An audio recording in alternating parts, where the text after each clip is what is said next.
So automatic yung mga favorite pages mo or friends mo, once na may mga post sila, automatic mapaprioritize daw sa inyong newsfeed. So once na magsuswipe ka sa Facebook mo, pupunta ka sa newsfeed, automatic sila kagad yung makikita mo. Basta nakalagay sila dito sa... So ngayon mga ka-Mindtech, may update ako sa inyong bagong feature ni Facebook na baka hindi nyo pa alam or hindi nyo pa nakikita. So bagong feature lang to dito sa Facebook application. Make sure lang na panoorin nyo yung video nga matapos para malaman nyo kung ano yung feature na yun at kung paano gamitin. So bago muna tayo mapunta doon is kailangan muna natin i-update yung ating Facebook application in case man na hindi pa updated.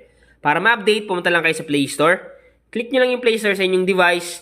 Then pumunta lang kayo sa may search button sa baba at i-type nyo dito yung Facebook. Kung nasa ma-type mo na yung Facebook, then search mo lang. Pag sinearch mo, automatic lalabas dyan yung Facebook application. Once na may makita ka ditong update, i-click mo lang at patapusin mo. Para in case man may mga bagong features, mga bagong settings si Facebook, automatic magkakaroon ang inyong Facebook application sa inyong device.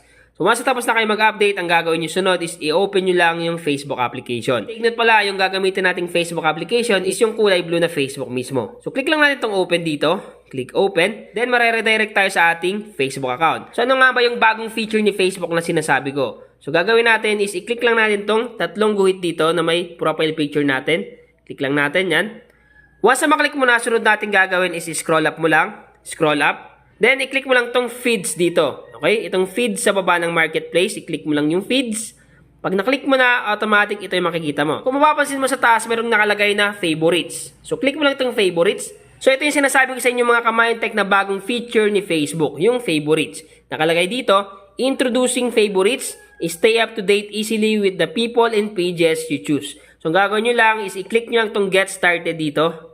Click lang natin. Once na maklik mo na yung get started, automatic dito kayo mapupunta. At makikita nyo tong how favorites works. Nakalagay dito, add the friends and pages you want. Only you will see who you add to favorites. So, pwede mo daw i-add yung friends at pages mo na gusto mo. At ikaw lang yung makakakita mismo pag in-add mo daw sa may favorites. Then sunod is filter to only see posts from favorites. Get up to date quickly and their posts from the last 3 days. So dito mabilis mong makikita yung mga pinost nila, yung mga past 3 days na nakita mo kagad dito, okay?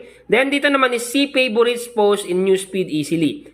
Post from the friends and pages you add will be prioritized in your newsfeed. Favorites post will also be marked so they stand out as you scroll. So automatic yung mga favorite pages mo or friends mo, once na may mga post sila, automatic mapaprioritize daw sa inyong newsfeed. So ibig sabihin lang, makikita mo kagad sa newsfeed mo yung mga post nila. Once na magsuswipe ka sa Facebook mo, pupunta ka sa newsfeed, automatic sila kagad yung makikita mo. Basta nakalagay sila dito sa favorites. Sunod natin gagawin is click mo lang tong set of favorites. Click lang natin. Ngayon, once na maklik mo na yung set of favorites, ito na yung makikita nyo. So, pipili lang kayo dito ng mga friends. Kung makita nyo nakalagay dito, friends. So, piliin mo lang dito yung mga friends na gusto mo ilagay dito sa favorites. At kung pages naman yung pinag-uusapan, i-click mo lang dito yung pages. Click mo lang. Piliin mo lang dyan yung pages na gusto mo i-add sa inyong favorites. So, kung mapapansin nyo dito is mga suggested friends yung nandito at suggested pages. Ngayon, kung halimbawa gusto mo may favorite ka talaga ng mga friends or pages, i-search mo lang dito sa may search bar. I-type mo lang dyan at pwede mo na sila i-add. At once na tapos ka na mag-add ng mga gusto mong friends at pages na ilagay sa favorites,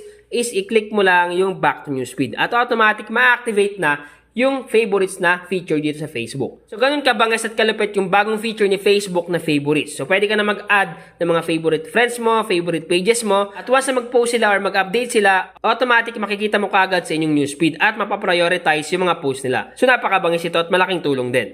So, sana nakatulong tong vlog ko ngayon. Once again naman, Mindtech PH, thank you and God bless all.